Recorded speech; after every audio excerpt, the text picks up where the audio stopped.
Fala, família da Natação Criativa! Estamos para mais um episódio de podcast pelo YouTube ou pelos canais de Spotify. Quero deixar a minha gratidão para você, um dos mais de 77 mil membros do Instagram da Natação Criativa, ou para você que acompanha a gente pelo grupo de Facebook, a maior biblioteca da natação, com dinâmicas, exercícios, você criando isso pra gente. Ou se você ainda está consumindo os nossos cursos pela plataforma Educar. Hoje estou com a presença aqui de Rafael Madormo. Muito obrigado pela presença. Tudo bem, Renato? Eu que agradeço o convite, né? Uma honra estar aqui com você mais uma vez, né? Para a gente conversar um pouquinho sobre natação, especialmente natação infantil. Eu queria saber como iniciou essa sua vida na natação aí, um pouco diferente aí. Eu comecei há mais de 30 anos atrás, né? Quando eu conheci a Sandra Rossi Madormo, que é minha esposa, já há 32 anos, estamos indo para 32 anos. E aí a gente começou a se envolver e eu me envolvi com a natação, né? Desde daquela época, já ajudando ela quando ela era coordenadora, depois nós acabamos arrendando o local onde ela era coordenadora, viramos proprietários, construímos a nossa escola e ficamos 25 anos nesse negócio.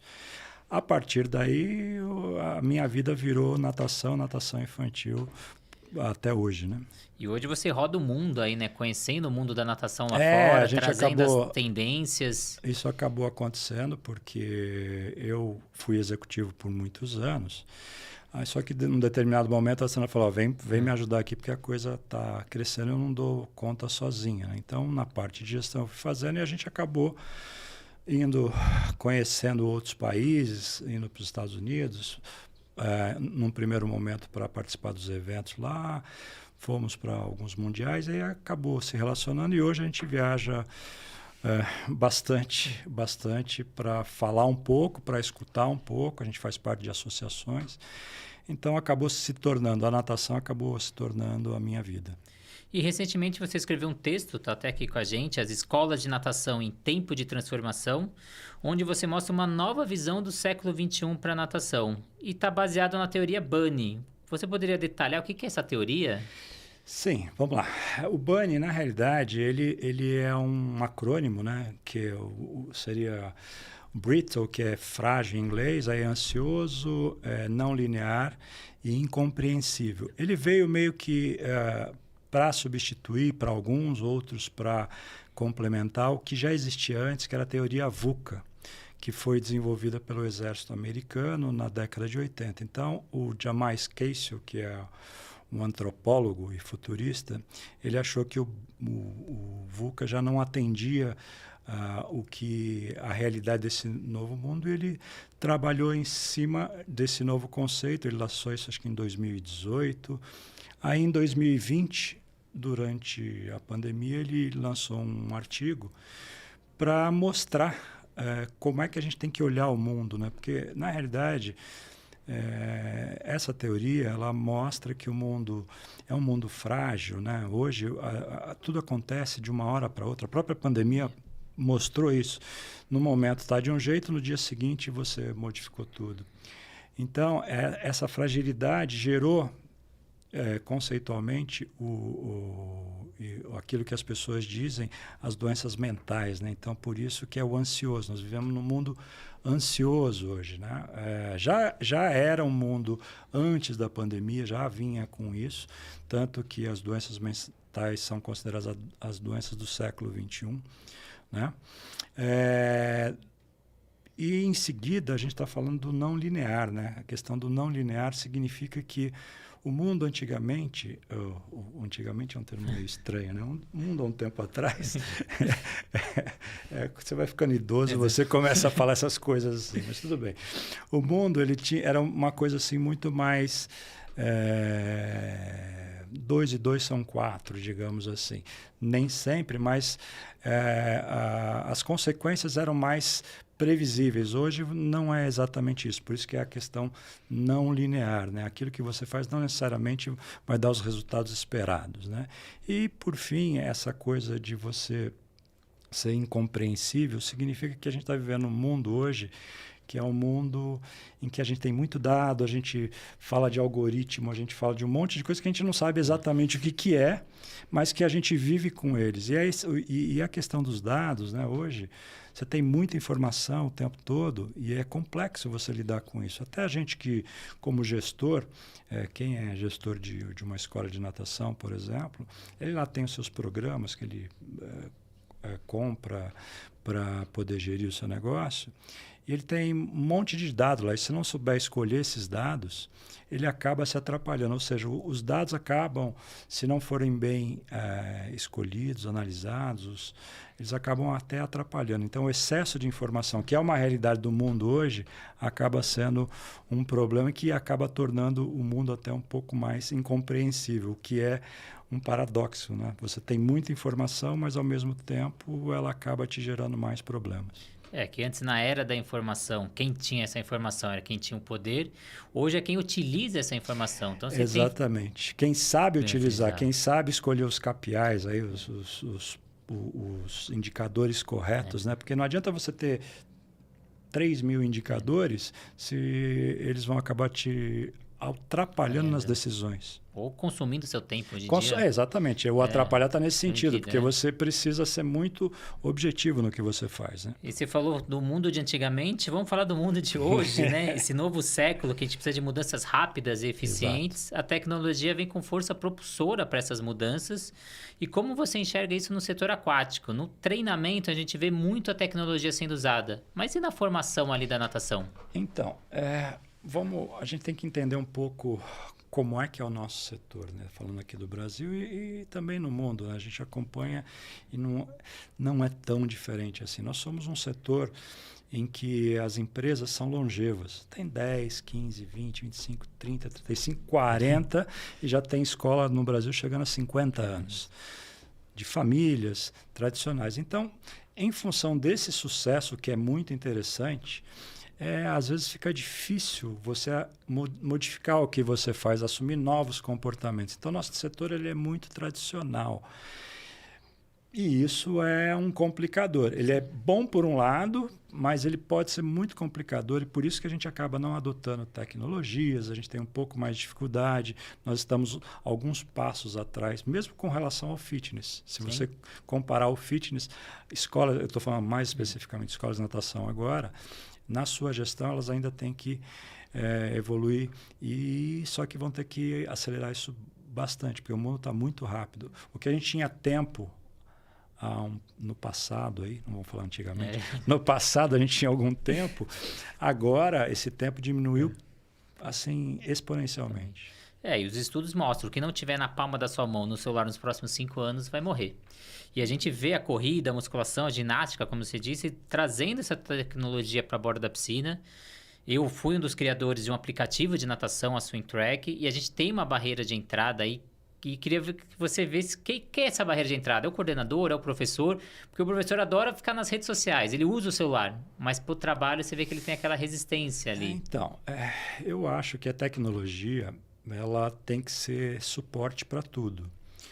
No caso específico da natação, e a gente vai falar de borda de piscina, eu acho que ela tem que estar presente, sem substituir a relação humana, porque isso, né, nesse mundo que a gente vive hoje, tem um paradoxo muito interessante, que é quanto mais tecnológico for o ser humano, mais ele vai necessitar do contato humano, da relação humana, né? E isso nós oferecemos. Nós somos um centro de relações humanas.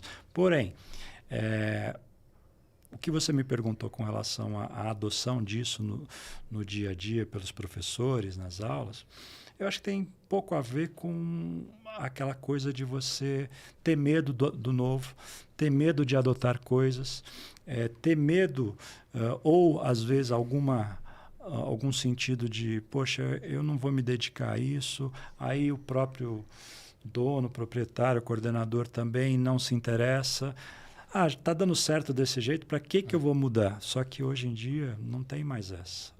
As respostas que a gente dá hoje não podem ser as mesmas, porque as perguntas mudaram, né? Então, se as perguntas mudaram, eu tenho que ter novas respostas. E a tecnologia é uma parte dessas respostas.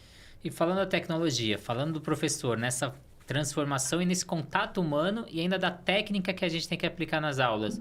E essas formações online para professores, o que você vê esse novo mundo? Eu acho que a educação física, ela é basicamente relação humana, ela é basicamente contato. Por ser isso, é muito difícil você jogar isso tudo para a internet, né? O híbrido eu até aceito, desde que haja muita prática, né? Em algumas matérias mais específicas, ok. Mas eu não consigo ver que os cursos online possam substituir e não sei até que ponto eles estão sendo benéficos, porque a gente sabe que o aproveitamento é diferente, a gente sabe que a relação é diferente. E no meu modo de entender, a sala de aula para um professor de educação, para um professor ou um graduando em educação física, é um momento de interação, é um momento de treinamento, inclusive para as relações que ele vai ter no seu trabalho, né? Então, quanto mais eu tiro isso, pior fica a formação desse profissional. E falando de atualmente de novo, que agora a gente vive a era da experiência, o cliente quer uma experiência nova, uma experiência individual. Como que a gente promove essas novas experiências para o cliente para atender essas novas demandas, necessidades, desejos? Então, eu vou falar uma coisa que tem muita gente que não concorda e está tudo certo. Vivemos numa democracia. Eu acho que a especialização é o caminho do futuro. Quanto mais especializado você for, como no seu caso, você é natação criativa, você trabalha com água, você não está falando de 200 outras coisas. E as pessoas que querem saber de água vão atrás dos seus canais, porque está muito identificado, porque você identificou as demandas de um público específico, seu público-alvo, e trabalhou para isso. No nosso caso, de escola de natação, onde você precisa trabalhar com esses públicos, primeira coisa, você tem que ter o que é chamado o customer centricity, ou seja, ser centralizado no cliente. Para isso, você tem que entender o que o cliente deseja, como é que ele quer ser atendido em toda a sua jornada, né? Porque a gente tem que, a famosa jornada do cliente, a gente tem que entender que um cliente, ele se sente bem atendido, ele se sente satisfeito, né? Com a empresa, ele tem que se sentir em todos os pontos de contato, desde a internet, quando ele vai lá procurar, até chegar no estacionamento, no vestiário, na aula, com certeza, nas relações todas que ele vai tendo. Para isso, eu preciso conhecer muito bem o meu cliente, né? Tenho que entender as necessidades, os desejos e o contexto que ele está inserido. Muita gente esquece do contexto, né? Esse contexto é fundamental. Por isso que a especialização ela é importante. Por isso que eu acredito já há muito tempo que escola de natação vai ser uma coisa específica para crianças. Você vai ter os centros de atividades aquáticas que serão para o público que gosta de natação, de atividades aquáticas. Você vai ter outros centros específicos para atividades de fitness aquáticos. Isso, na minha modesta opinião, nos próximos anos vai acontecer. E já começa a acontecer. Você já começa a ter no Brasil, lá no Rio Grande do Sul, aqui no interior de São Paulo, em São Paulo, no Nordeste, você começa a ter centros especializados só em crianças, centros pensando em reabilitação. Por quê? É a forma de eu entregar sensações desejadas para o cliente que ele quer receber através da água. A água é um veículo que ele precisa para atender aquilo que ele deseja. Se é uma aula, se é um treinamento, se é uma terapia.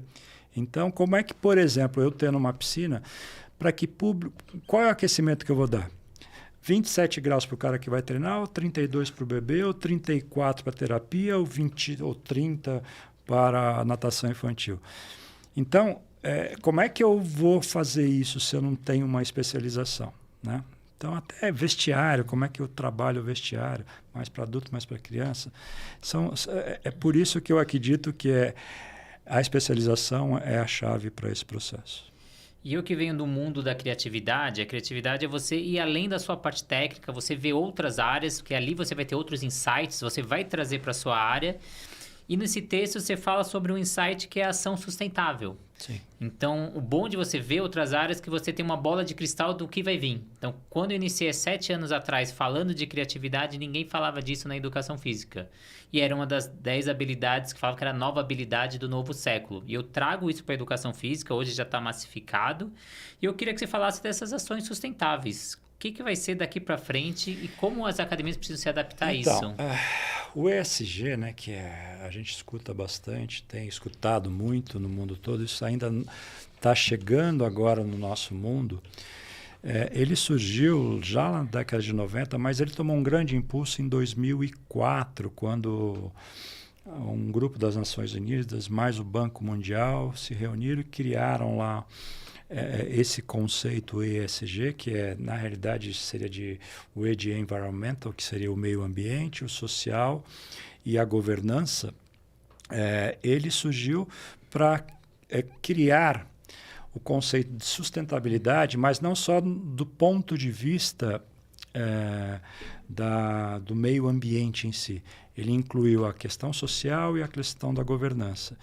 E por que ele é importante? Porque ele contribui para o mundo, né? É como as empresas e como as pessoas estão enxergando o seu papel no mundo. Outros mercados já vêm fazendo isso.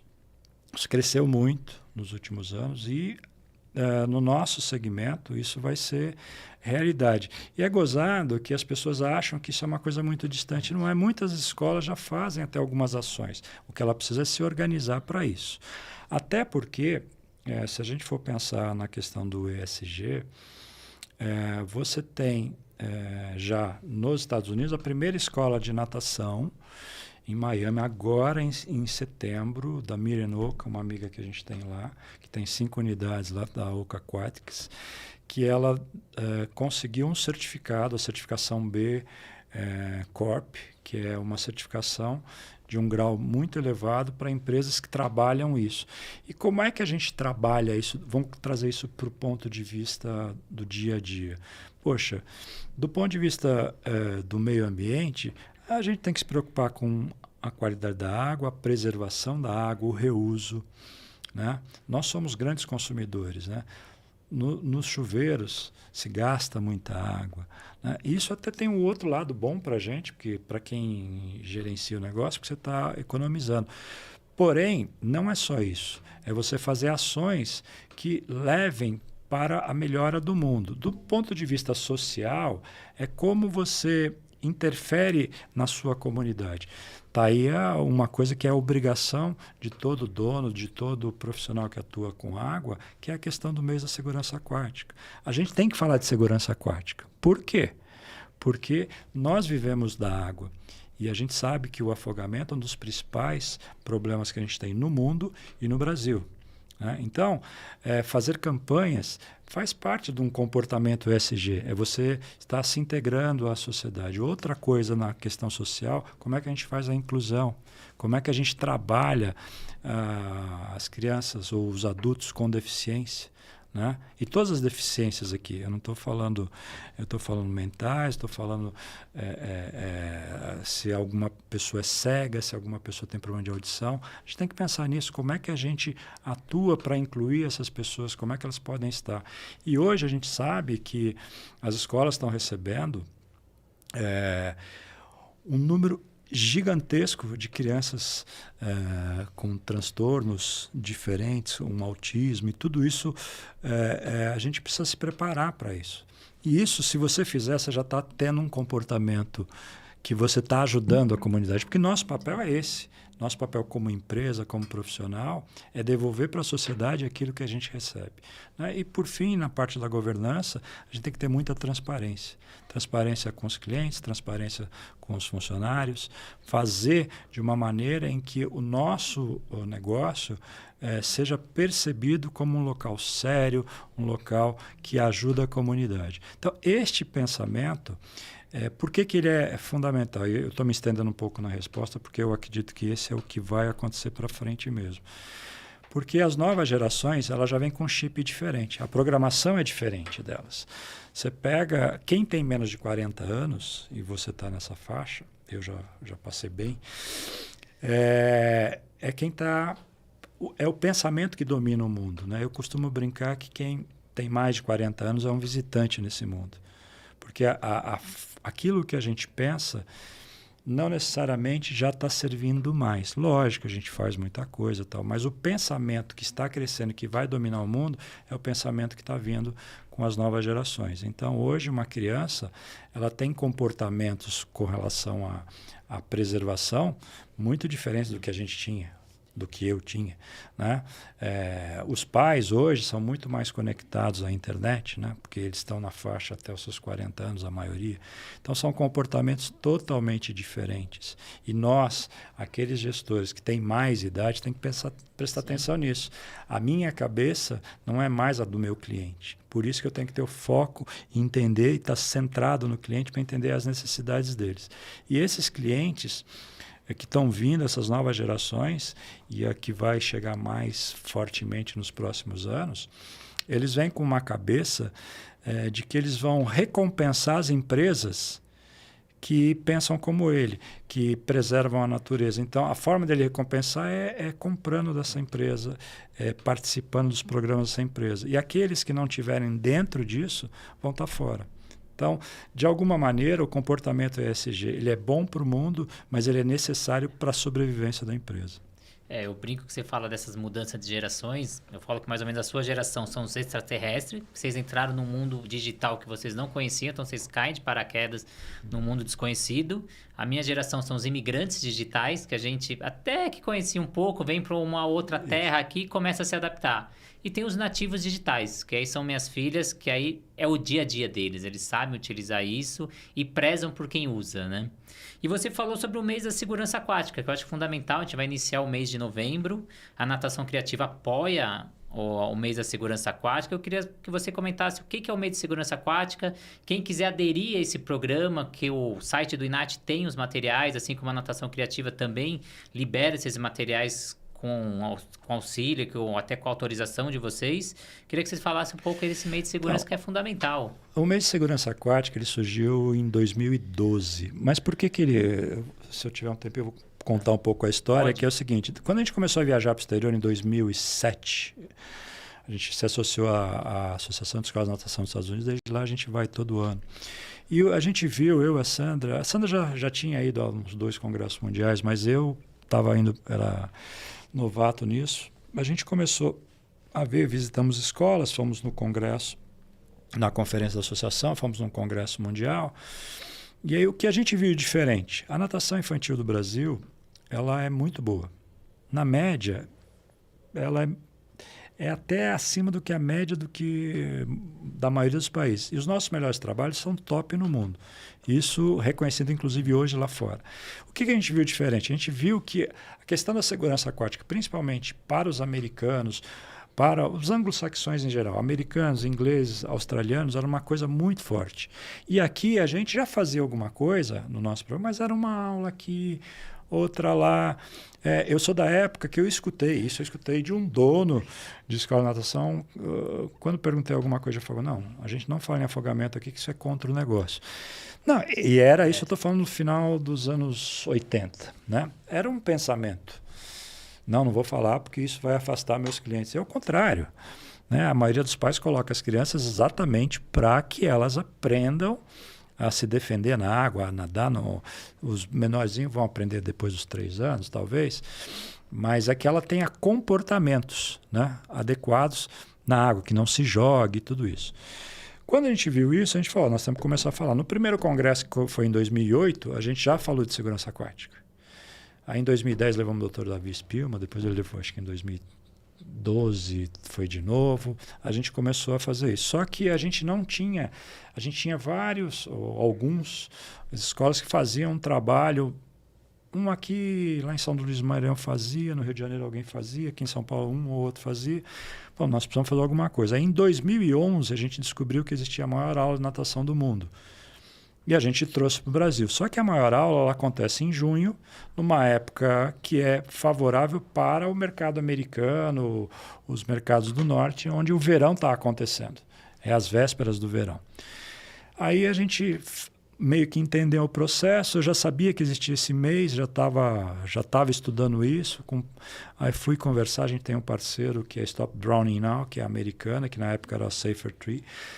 A gente meio que foi nas escolas deles para entender como é que eles faziam e a gente criou o nosso. Falamos, em 2012 a gente lançou o Mês Nacional de Segurança Aquática. Por quê?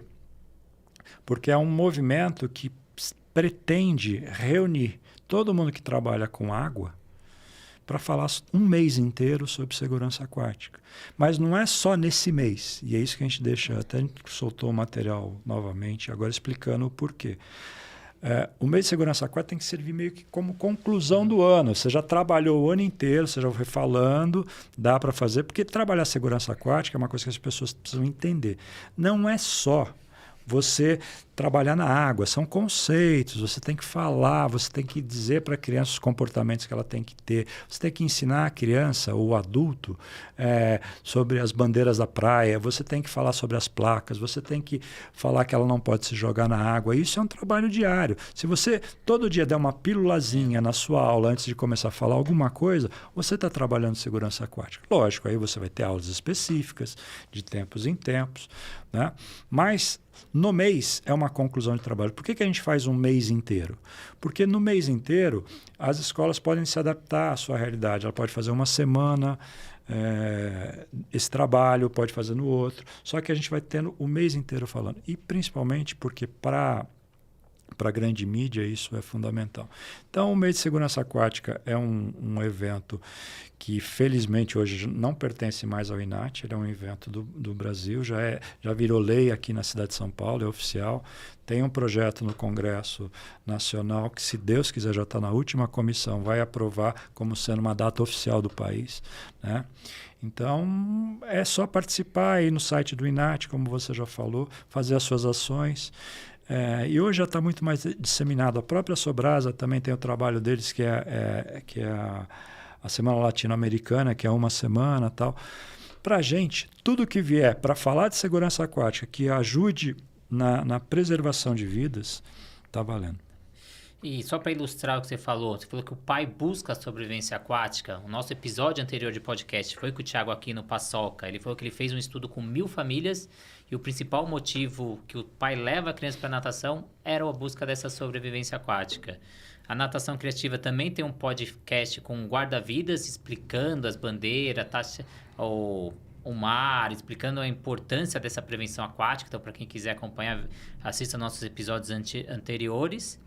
E eu queria, para a gente finalizar nossa conversa, a gente falar dessa nova geração que está ali na borda da piscina. Não só a criança, mas o pai mudou, os professores, que a gente falou, uma nova realidade, esses novos hábitos, valores. O que mudou nesses 30 anos de natação até hoje aí? Mudou muita coisa, né? Mudou muita coisa. Mas assim, para falar para o gestor ou para o professor, o que mudou muito é que hoje os profissionais e os pais,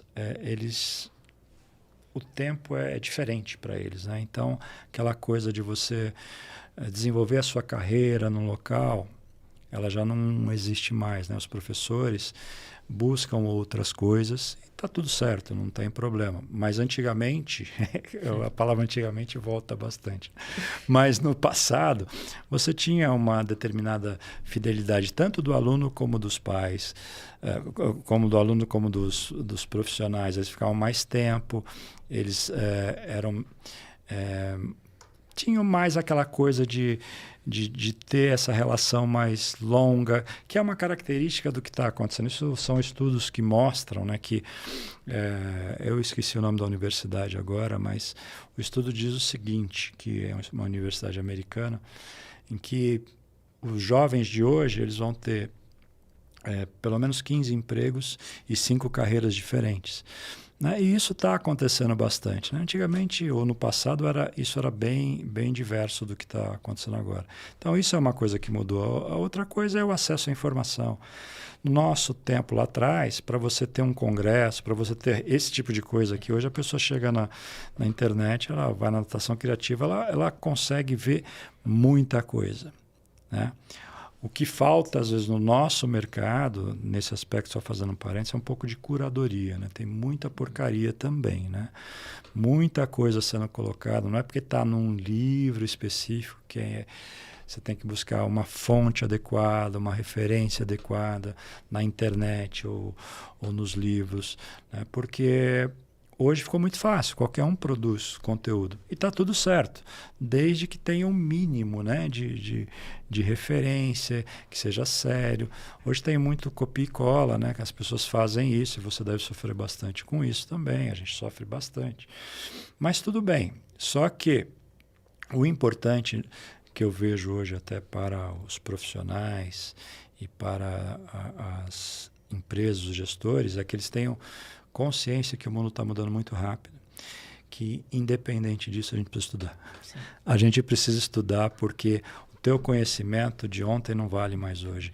Se você se formou e achou que acabou, você tem que ser um lifelong learning, ou seja, tem que ter um aprendizado durante a vida inteira. Eu estou com 60 anos e eu já li 14 livros esse ano, já fiz 3 formações. Não estou falando isso para parecer, o cara, não é isso, é porque senão eu daqui a pouco estou totalmente ultrapassado, porque as gerações estão vindo, também estão vindo gerações muito mais preparadas, né? Estão com possibilidades e quem sabe aproveitar está realmente com o mundo à sua mão, é só saber aproveitar os recursos que tem. E aí a gente vê pela essa nova geração, né? Na nossa época a gente lia gibi, eles leem Harry Potter, né? Livro de 500, 600 páginas, então eles vêm numa velocidade muito maior que a nossa.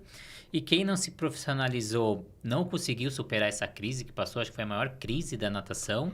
E depois dessa crise provocada pela pandemia, quais as perspectivas para o setor aquático? Então, eu acredito que, mesmo com todo esse desastre que foi para o mundo e aqui no Brasil e tal, o setor aquático, comparando com as outras atividades físicas supervisionadas, foi o que menos sofreu, por incrível que pareça. Sofremos bastante, mas se você conversar e eu converso com muita gente, foi o que teve um desempenho menos pior. Eu acredito que para o próximo ano, se a gente não tiver a política nos atrapalhando, se a economia melhorar um pouquinho, nós vamos ter um crescimento significativo. Se a economia atrapalhar, nós vamos crescer alguma coisa. Eu não vejo como não. O crescimento está aí. O que está acontecendo é que está tendo, e é isso que eu quero chamar a atenção, as respostas do passado não são... Você não pode continuar com as mesmas, porque as perguntas estão mudando. Então, se você tiver antenado, você tem condição de sobreviver. Nisso que a gente falou com relação à questão de você atuar olhando para o seu cliente, entendendo as necessidades dele, não tendo vergonha de mudar. Né? Porque uma frase do Alvin Toffler, que ele falou lá em 1980, ele falou assim, o analfabeto do século XXI, olha como o cara era evidente, o analfabeto do século XXI não vai ser aquele que não sabe ler e escrever, vai ser aquele que não sabe aprender, desaprender e reaprender. Então, nós temos que desaprender muita coisa do passado, porque não serve mais para hoje. E temos que ir atrás do reaprender. Por isso que eu falei que eu já fiz cursos, já estou lendo, porque eu estudei pra caramba, mas tem muita coisa que já não está servindo mais. Na época do meu pai fazia a faculdade e ele usava a informação por 30 anos. Exatamente. Hoje eu fiz a faculdade, no próximo ano a informação já mudou, que na minha época não existia CrossFit, não existia aula online, não existia podcast, e hoje eu trabalho com coisa que nem existia na época da minha faculdade. Exatamente. E quais são os novos projetos do Rafael? Eu sei que o INAT vem aí, você falou da importância desse estudo presencial, é do maior congresso que a gente tem na área, o maior encontro de natação. É o INAT, o que o INAT promete aí? Tem alguma coisa que dá para soltar aí? Então, o que eu posso falar é que o tema desse próximo ano, você não vai me matar, mas tudo bem, vai ser natação e família.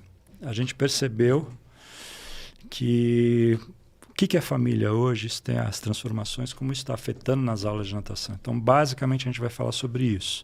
Já estamos com praticamente tudo acertado, e se a gente conseguir o que a gente está tentando, vai ser um negócio, isso realmente não posso falar, mas se a gente conseguir, vai ser um negócio que eu acredito que quem nos acompanha vai ficar muito feliz. Vai acontecer do mesmo jeito, a gente teve a edição desse ano que teve lá 764 pagantes, né? Ou seja, fora outras pessoas que estiveram lá, palestrantes e tal. Então ele realmente é considerado na natação infantil, o maior evento que existe, né? Mas o que nos deixa mais feliz não é isso. O que nos deixa mais feliz é que as pessoas gostam, que vão e que falam, olha, eu sempre pergunto para todo mundo que vai lá, valeu o seu investimento? Porque isso é o que nos move, né? Essa é a nossa parte. Agora eu vou falar uma outra coisa que eu estou me autorizando, porque é uma coisa que eu convenci a Sandra, ela sabe. Nós vamos fazer um evento. Em 2019, a gente lançou o CIGEM, que é o Simpósio Internacional de Gestão de Escolas de Natação.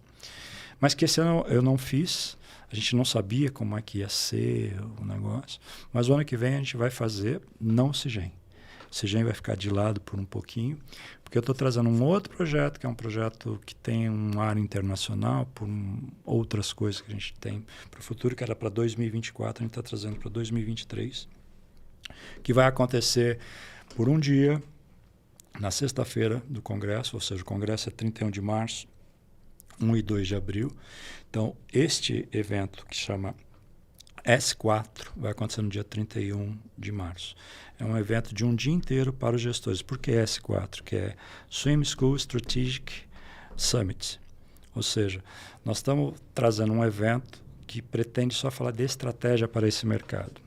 Por quê? Porque esse infelizmente, ainda a consciência da questão estratégica no nosso mercado ela é muito tênue, ela é muito fraca, né? Então a gente está trazendo este evento para falar sobre isso. São assuntos muito interessantes para esse processo. Então esse é o que a gente vai fazer, e as campanhas de segurança aquática e tal. Eu acho que o sucesso não são essas 700 pessoas ou mais de 700 pessoas, mas é a recompra, né? E o INAT tem uma recompra, o pessoal já se programa para vir, para viajar. Eu, por exemplo, dia 30 de março, eu tenho aula na pós-graduação da FMU, vou dar aula lá e vou ver um jeito de mudar isso, né? Porque agora que eu fiquei sabendo que bateu com a minha agenda aqui, mas todo mundo quer 31. estar no INAT. Não, se for 31, você não está. Se for 30, tudo bem. Mas estarei presente, vou dar um jeito para estar presente. Então, queria agradecer muito a sua presença, Rafael. Muito obrigado. A gente se vê lá no INAT e se vê nesses projetos, Segurança Aquática e outros projetos que a gente tem essa parceria aí. Muito obrigado pela presença. Não, eu agradeço o espaço. Eu acho muito legal o que você está fazendo aí, porque, de alguma maneira, é uma profissionalização do nosso segmento que precisa. E é a informação que muda, né? Exatamente. Então, muito obrigado e até a próxima. Abraço.